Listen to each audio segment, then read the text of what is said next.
यात्रा शुरू हो जाती है। रेलवे स्टेशन के बाहर हमारी बस तैयार थी और हम चल पड़े थे भारत और भूटान की सीमा पर स्थित कस्बा जयगांव, जिसकी परली तरफ है भूटान का प्रवेश द्वार फुंटशोलिंग।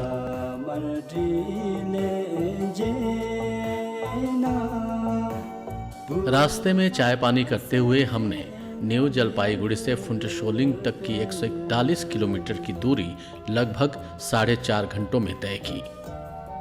भूटान की यात्रा करने के लिए भारतीय नागरिकों को इन वैध यात्रा दस्तावेजों में से कोई एक साथ रखना आवश्यक है।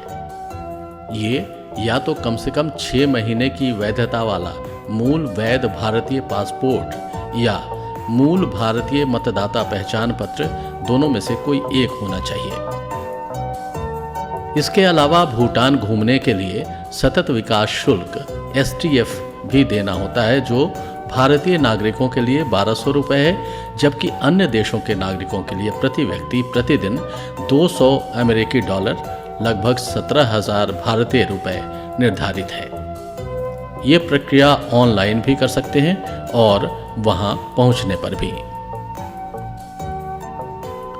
चूंकि हमारा 136 लोगों का बड़ा ग्रुप था, इसलिए ये सब औपचारिकताएं पहले ही पूरी कर ली गई थी, जिसके चलते गेट नंबर 3 से अपने दस्तावेज चेक कराकर हम फुंटशोलिंग में प्रवेश कर गए।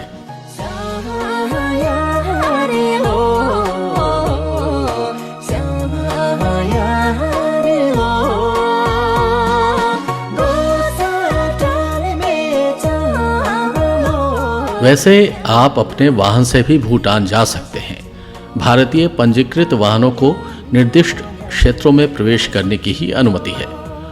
वाहन बिना किसी अतिरिक्त शुल्क के फुंटशोलिंग में चेक पोस्ट पर प्रवेश कर सकते हैं, लेकिन यदि आप वहां से आगे जाने की योजना बनाते हैं तो प्रतिदिन 4500 भूटानी नुगुल्ट्रम का ग्रीन टैक्स देना पड़ेगा।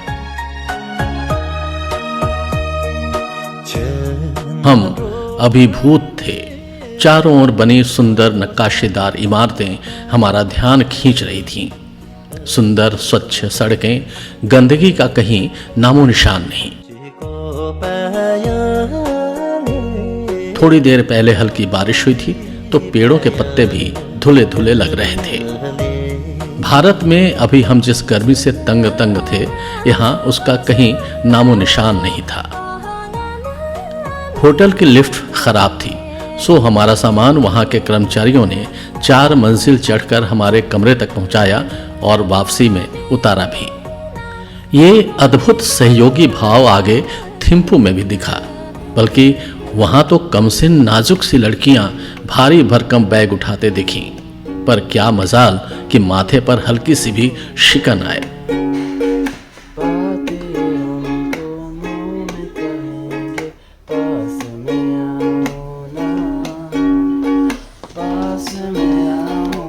दूसरे दिन 6 जून को सुबह 9 बजे चाय नाश्ते के बाद हमारी बस थिम्पू के लिए निकल पड़ी।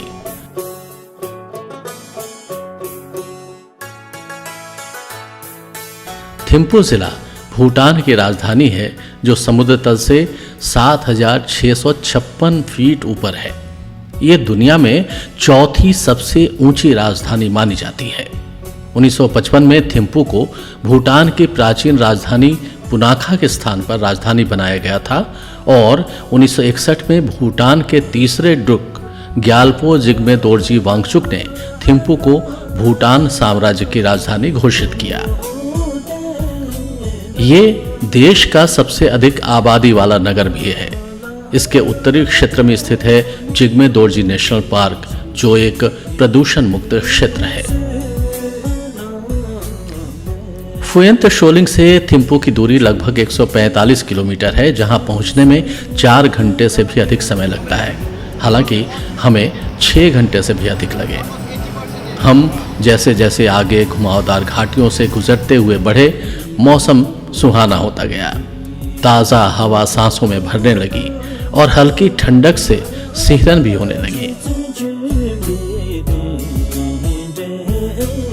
अद्भुत नज़ारा था, जैसे सब कुछ आंखों से पी लेने का, और इन अनमोल क्षणों को जी लेने का मन कर रहा था। चारों ओर वर्तुल घाटियों के बीच आसमान की ओर सीना ताने खड़े पहाड़ और घाटियों के नीचे धुंध की अनेक परतें।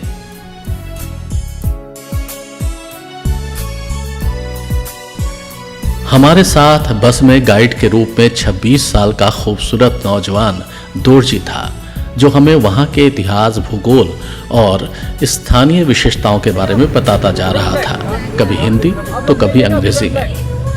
ये खास बात है यहाँ के लोगों में कि वे भारतीयों से हिंदी में बात करना पसंद करते हैं, चाहे वो गाइड हों, होटल के कर्मचारी अथवा स्थानीय विक्रेता। ये बात हमने फुंट शोलिंग से लेकर पारो तक में पाई। इसने मन को भीतर तक गहरे छुआ।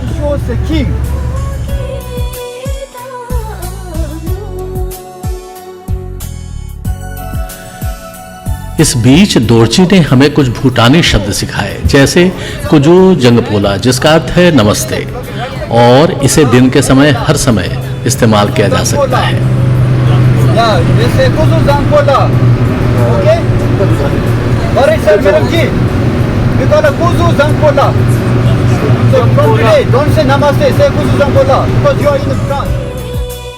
इसी तरह कादरिन चेहला का अर्थ है धन्यवाद। हम सब रास्ते भर प्राकृतिक दृश्यों का आनंद उठाने के साथ साथ गाते रहे, गुनगुनाते रहे, अंत्याक्षरी खेलते रहे। बीच बीच में दोरजी भूटानी में कुछ कुछ गाता तो हम सभी उसका साथ देते।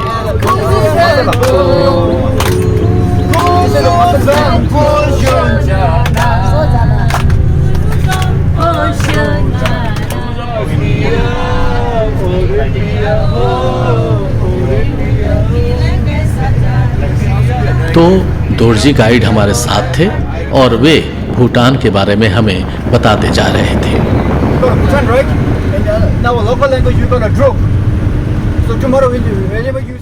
यहाँ मैं बता दूं कि गाइड के बिना आप भूटान में कहीं नहीं घूम सकते, चाहे आप 20-50 के ग्रुप में आए या फैमिली अथवा दोस्तों के साथ, गाइड आपको हर हाल में लेना ही पड़ेगा। थिम्पू के रास्ते में 2 चेक पोस्ट पड़ते हैं, जहां बस रोककर हमारे पासपोर्ट और परमिट की जांच की गई।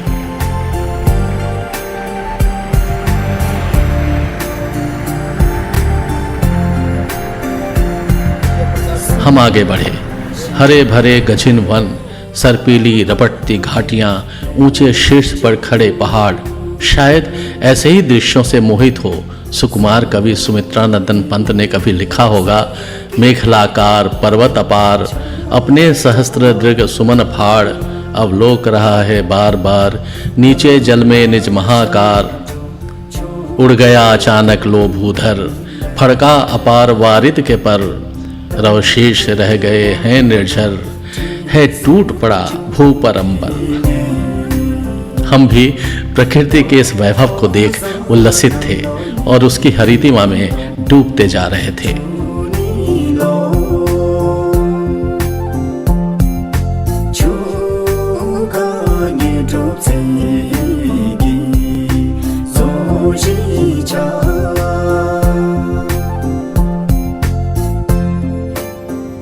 बीच में यू हाईवे के निकट गेदू नामक स्थान पर बस रुकी, जहां हाल ही में 8 प्रकार के स्तूपों का निर्माण किया गया है।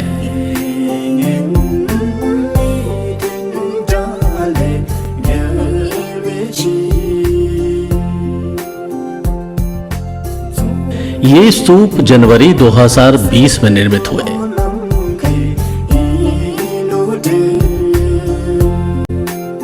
ऐसे स्तूप शुरू में धर्म राजाओं द्वारा बनाए गए थे और बुद्ध को उनकी आध्यात्मिक उपलब्धि और महान कार्यों के लिए अर्पित किए गए थे।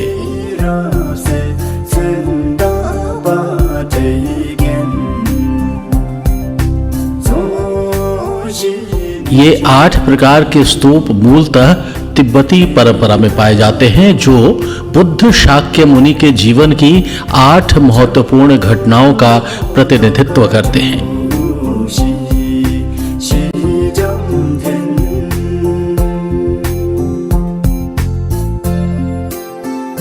नागार्जुन ने अपने अष्टमहास्थान चौत्य स्तोत्र में 8 स्तूपों को बुद्ध के जीवन की विशिष्ट घटनाओं और स्थानों से जोड़ा है।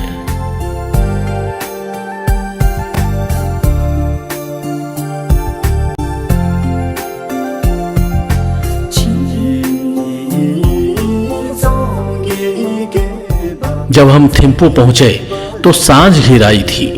ऊंचे पहाड़ों और सघन वृक्षों की छाया ने हमें जैसे आबद्ध कर लिया था।